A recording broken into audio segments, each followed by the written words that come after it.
Hi, I'm Dr. Musial, and I'm going to be making this amazing stew with the field roast smoked apple and sage sausage, which is so delicious, really tasty.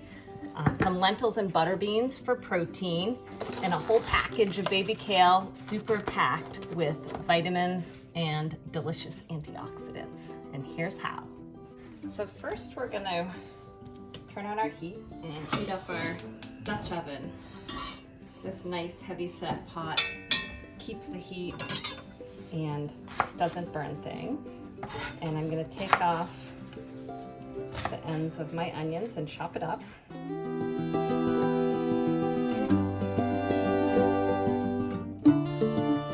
going to toss our onions in the pan. No oil, because we're trying to eliminate oil for heart health.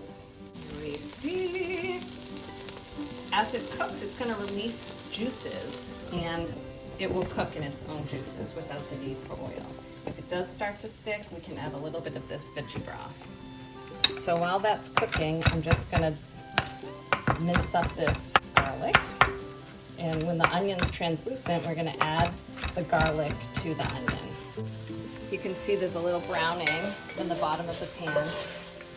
It's going to impart a delicious flavor from the caramelized onions.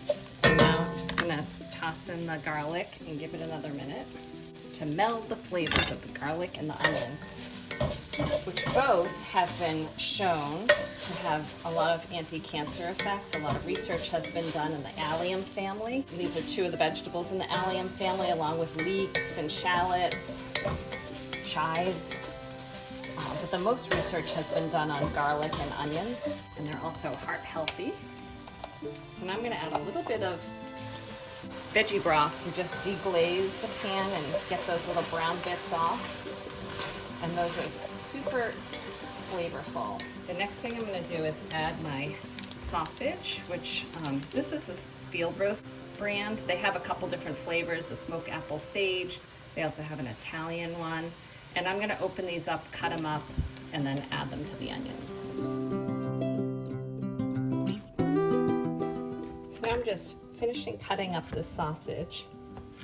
The onions and garlic are tender and translucent. Turn the heat up again. I'm going to add the sausage to my onions and garlic.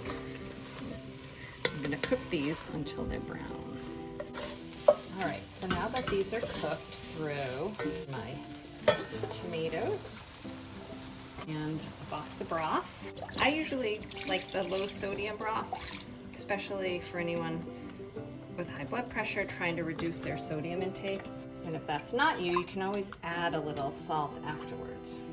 So now I'm going to rinse my lentils and add those.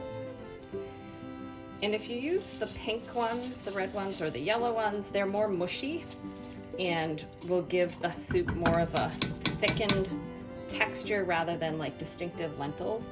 These green lentils, the smaller ones, tend to keep their shape better, and I think are better for salads, but I did not have enough red lentils, so I did a mixture of the small green ones and the brown ones, which are similar to the red and the yellow. They get more mushy in soups. And I'm going to let that cook for 20 minutes until the lentils are tender. This is what it looks like after 20 minutes.